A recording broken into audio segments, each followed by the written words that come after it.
निपुण भारत, निपुण भारत,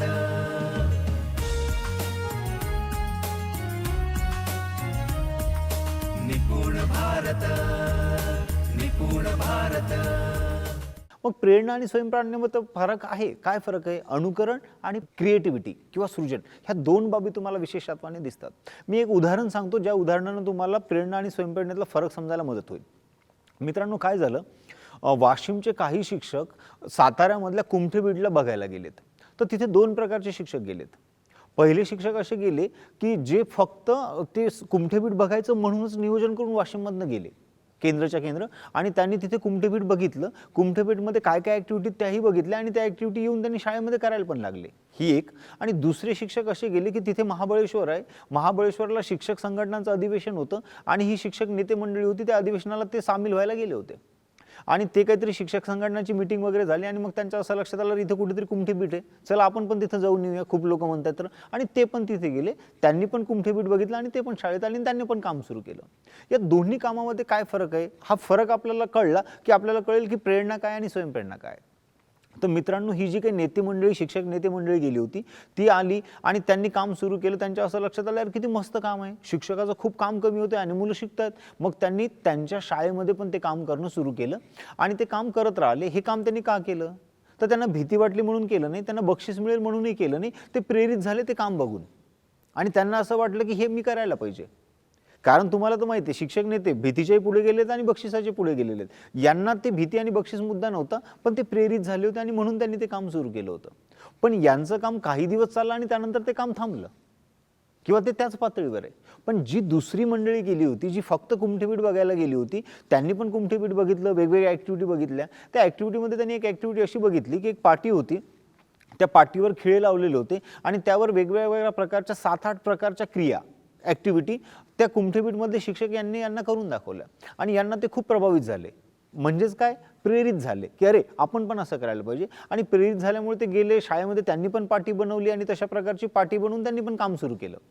आता बघा, दोन्हीच्या बाबतीत प्रेरणाच. पण इथे काय झालं, ती पाटी बनवली आणि त्या पाटीवर त्यांनी एवढं छान त्यामध्ये इन्व्हॉल्व होऊन काम केलं, मन त्यामध्ये लावून काम केलं आणि त्यांना असं लक्षात आलं की या पाटीवर तर आपल्याला आता 9, 10, 11, 12 प्रकारच्या ह्या 3-4 क्रिया आणखीन घेता येतात आणि ते खूप खुश झाले. आता बघा मित्रांनो, अनुकरण जेव्हा केलं तेव्हा जशाचं तसं त्या गोष्टीचं अनुकरण केलं. पण अनुकरण केल्यानंतर जेव्हा सातत्याने त्यांनी काम केलं तेव्हा त्या कामातनं नवनिर्मिती व्हायला लागली. कारण स्वतःचं इन्व्हॉल्वमेंट यात एवढं होतं की सृजन व्हायला लागलं. आणि जेव्हा एखाद्या कामातनं सृजन होते, जेव्हा एखाद्या कामातनं नवनिर्मिती होते, तेव्हा समजून जायचं हे काम मी कुठल्या पातळीवर करतोय? स्वयंप्रेरणेच्या पातळीवर करतोय.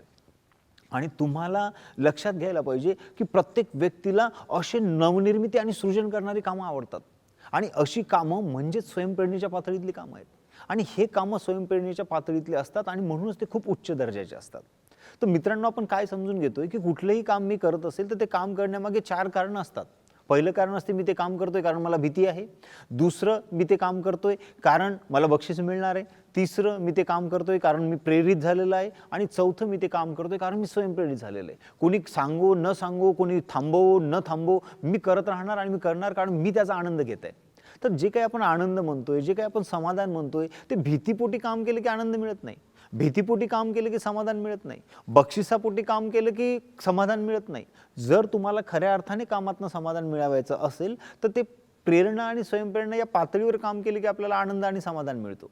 मग ते समाधान जर आपल्याला मिळवायचं असेल तर आपल्याला बघावं लागेल की मी काय करतोय.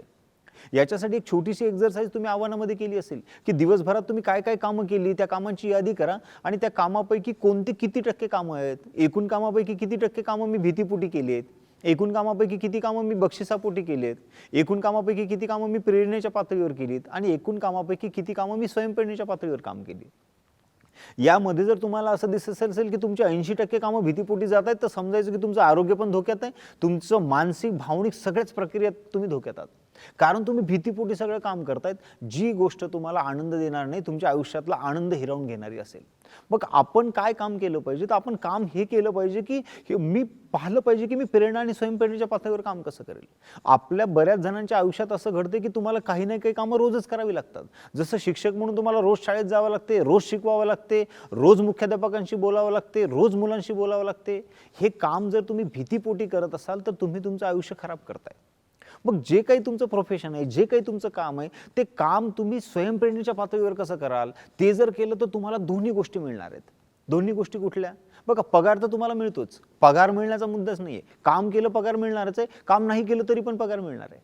पण तुम्ही काम केल्यानंतर जर ते काम प्रेरणा आणि स्वयंप्रेरणेच्या पातळीवर केलं तर तुम्हाला पगार तर मिळणारच आहे, पण त्याच्यासोबत तुम्हाला समाधान पण मिळणार आहे, ज्याचं मूल्य खूप मोठं आहे.